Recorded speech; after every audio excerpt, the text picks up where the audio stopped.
আসসালামু আলাইকুম ওরহমতুল্লাহি ওবারাকাতু। সম্মানিত দর্শক, আজকের ভিডিওতে আমরা জানব বাংলাদেশের বিখ্যাত আলেমে দ্বীন, বাংলাদেশের মানুষের স্পন্দন, আমাদের রাহবার আল্লামা দিলওয়ার হোসেন সাঈদীর মৃত্যুর সম্পর্কে। সাবেক আইনমন্ত্রী আনিসুর রহমান দিলওয়ার হোসেন সাঈদীকে যুদ্ধাপরাধী বলে শাস্তি দিয়েছেন এই কুলাঙ্গার। কোনো দোষ না করে বছরের পর বছর আল্লামা দিলওয়ার হোসেন সাঈদীকে কারাগারে বন্দী রাখার পেছনে সবথেকে বেশি কলকাঠি নাড়াচাড়া করেন সাবেক আইনমন্ত্রী আনিসুর রহমান কুলাঙ্গার। বিনা দোষে কারাগার ও কারাবাসে জড়িত ছিলেন আইনমন্ত্রী আনিসুর রহমান। দিলওয়ার হোসেনের সাঈদীর মৃত্যুর পিছনেও জড়িত ছিলেন তিনি। শেখ হাসিনা দেশ ত্যাগ করার পর এই কুলাঙ্গার দেশ থেকে পালাতে পারেননি। 13ই আগস্ট সদরঘাট এলাকায় একটি নৌকা থেকে গ্রেফতার করা হয় তাকে।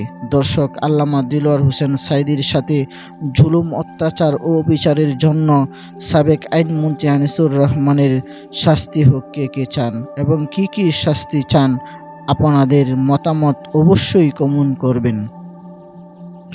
জানা যায়, গ্রেপ্তারের পর পাগলের মতো আচরণ করেছে সাবেক আইনমন্ত্রী আনিসুল হক। পুলিশ যা জিজ্ঞাসাবাদ করে উত্তর না দিয়ে তিনি শুধু হাসে। তার এই পরিণতি আল্লাহ তাআলার গজব ছাড়া কিছুই না। বিশেষ করে সাধারণ মানুষ ও হুজুরের প্রতি আইন প্রয়োগ করে বেশি থেকে বেশি জুলুম, অত্যাচার ও নির্যাতন করেছেন আইনমন্ত্রী আনিসুল হক। আল্লামা দিলওয়ার হোসেন সাঈদীর মৃত্যুর পর এক সংবাদ সম্মেলনে আল্লামা দিলওয়ার হোসেন সাঈদীকে অপমান করেন এই কুলাঙ্গার। 2014 সালে আনিসুল হক শেখ হাসিনা সরকারের আইনমন্ত্রী হয়েছিলেন।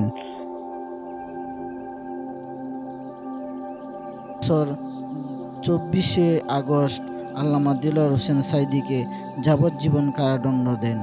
এরপর থেকে মৃত্যুর আগের দিন পর্যন্ত কারাগারে ছিলেন আল্লামা দিলওয়ার হোসেন সাঈদী।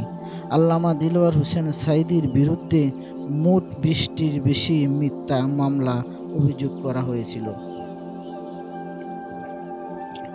যার মধ্যে ছিল হত্যা, গণহত্যা, ধর্ষণ, অগ্নিসংযোগ সহ মিথ্যা অভিযোগ ছিল। তার মধ্য থেকে একজনও সাক্ষী ছিল না। তো শেষ পর্যন্ত আমাদের এই রাহবারকে মৃত্যুবরণ করেই ছাড়ল। আমরা সকলেই আল্লামা দিলওয়ার হোসেন সাঈদীর জন্য দোয়া করব, আল্লাহ তাআলা যেন উনাকে জান্নাতুল ফেরদাউস দান করেন। আমিন।